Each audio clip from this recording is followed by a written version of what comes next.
Sou graduanda em urbanismo pela Universidade do Estado da Bahia, campus no Salvador. E nesse vídeo vou fazer uma breve apresentação sobre a aplicação prática de máximos e mínimos em derivadas, com base na monografia de Anderson Marcolino de Santana, bacharel em matemática pela UNIR, no ano de 2010. Vale ressaltar que essa apresentação é para compor a nota da disciplina Métodos Matemáticos, ministrada pelo professor Alexandre Lopo.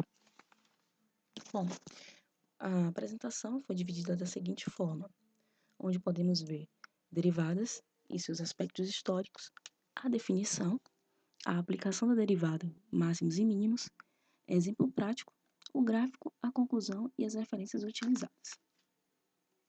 Bom, trazendo um aspecto histórico, com base no próprio Santana, podemos apresentar a seguinte ideia, que Isaac Newton ele desenvolveu métodos analíticos a técnicas matemáticas conhecidas da época, facilitando a solução de problemas, como encontrar, por exemplo, as retas tangentes e comprimentos de curva, assim como máximos e mínimos de funções. Já Leibniz, o qual o destino tinha reservado a tarefa de elaborar uma notação apropriada, como a de nomear, por exemplo, o cálculo diferencial e integral. A integração se originou de processos somatórios ligados ao cálculo da área e de certos volumes. Logo após, se deu a criação da diferenciação por conta de problemas sobre as tangentes e questões de máximos e mínimos.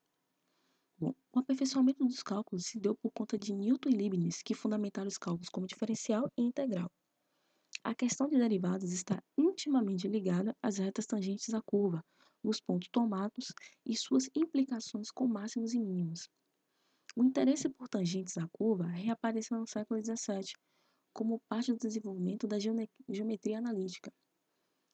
Paranhos, que foi uma citação de Santana em seu trabalho, diz que a questão das tangentes à curva foi de especial importância para Newton estudar os movimentos dos planetas. Lise, também outra citação de Santana, diz que o cálculo de derivadas surge no século XVII na Europa com Newton e Leibniz, como a gente apresentou anteriormente. Newton com a ideia de taxa de variação relacionada à velocidade e Leibniz com a ideia de cálculo diferencial, onde essa diferença de dois valores próximos de uma variável. Cauchy encontrou derivadas de todas as funções elementares e a regra da cadeia, utilizando o trabalho de Lagrange. Bom, trazendo a definição, Leibniz, que é outra citação de Santana, diz que a derivada é considerada geometricamente como a inclinação de uma reta tangente a uma curva. Nessa imagem, vocês podem ver que a tangente é essa reta em vermelho, onde corta o ponto 1. E essa curva em azul é a função. Como vocês podem ver na imagem, a função é x ao cubo menos 2x. Bom, a definição de derivadas tem a seguinte fórmula, duas mais precisas, ou melhor, duas não, mas é a mesma fórmula descrita de duas maneiras. A primeira, que é um resumo, que é limite quando ΔX tende a zero, ΔY sobre ΔX, igual, que se dá na mesma forma, né, como limite ΔX tendendo a zero quando f no ponto x0 mais ΔX menos fx sobre ΔX. Bom, as aplicações de derivadas dos máximos e mínimos. Santana cita em seu trabalho que Fernald publicou um novo método para determinação de tangentes, levando a encontrar máximos e mínimos, na qual a sua definição se diz: dada a função imagem tendendo ao número real no ponto x0 é chamada de ponto máximo da função quando a função x no ponto 0 é maior ou igual que fx para todo x pertencente à imagem, e ponto mínimo da função quando a função x no ponto 0 menor ou igual a f de x para todo x pertencente à imagem. Bom, trazendo já, por exemplo, prático, Santana diz que o cotidiano tem a sua aplicabilidade, o uso direto das derivadas. E com base nos exemplos e problemas utilizados, vamos usar esse exemplo da piscina, que diz o seguinte: deseja-se construir uma piscina com formato quadrangular com capacidade de 32 metros cúbicos de água. determinar as dimensões da piscina para que seja mínimo o consumo de material utilizado no revestimento interno, trazendo a figura geométrica para que a gente possa ter uma noção. A altura, né, ou a profundidade é y igual a 32 e temos a nossa área, que está representada pelo número A. Bom, as dimensões, como eu havia citado, são A e Y, e seu volume é de 32 metros cúbicos, onde se tem o volume é igual a ao quadrado vezes Y igual a 32. Y é igual a 32 sobre A ao quadrado.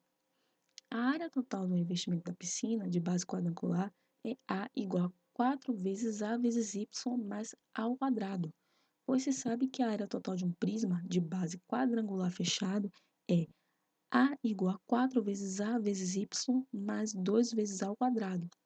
Porém, a piscina não é fechada, então a gente confirma que a primeira expressão é a correta. Bom, Santana dá a resolução dessa questão, onde ele apresenta todo esse cálculo, e ele nos informa que a derivada encontrada é a seguinte: A igual a 128 mais A ao cubo sobre A. E ao finalizar o cálculo, ele diz que as dimensões encontradas do material é de 4 metros e 2 metros, respectivamente. Bom, o gráfico utilizado, o gráfico encontrado foi utilizado pelo programa Wolf-Alpha, onde apresenta as seguintes curvas, cortando o ponto 2 e o 4 e o menos 2, menos 4. Bom, e para fechar o nosso vídeo, concluímos que a aplicação da derivada ao cálculo de máximos e mínimos no comportamento de uma função se apresenta de uma extrema ferramenta analítica para o estudo de fenômenos de natureza econômica, social e ambiental. Já no campo do urbanismo, que é a minha área, essas aplicações podem ser entendidas como, por exemplo, a questão de materiais do espaço, como análise de coeficientes angulares de declividades de terreno, por exemplo, até envolvendo fenômenos sociais, como estudos de dinâmica populacional, através da aplicação e análise de taxa de variação desse crescimento, bem como a utilização da minimização e da maximização no que diz respeito à solução de problemas que envolvam o dimensionamento de áreas. Por fim, estão as referências utilizadas. A primeira é de Santana, né, como já foi utilizado como base, Sodré e um trabalho feito pela USP. Bom, encerramos esse vídeo de hoje. Agradeço a atenção de todos.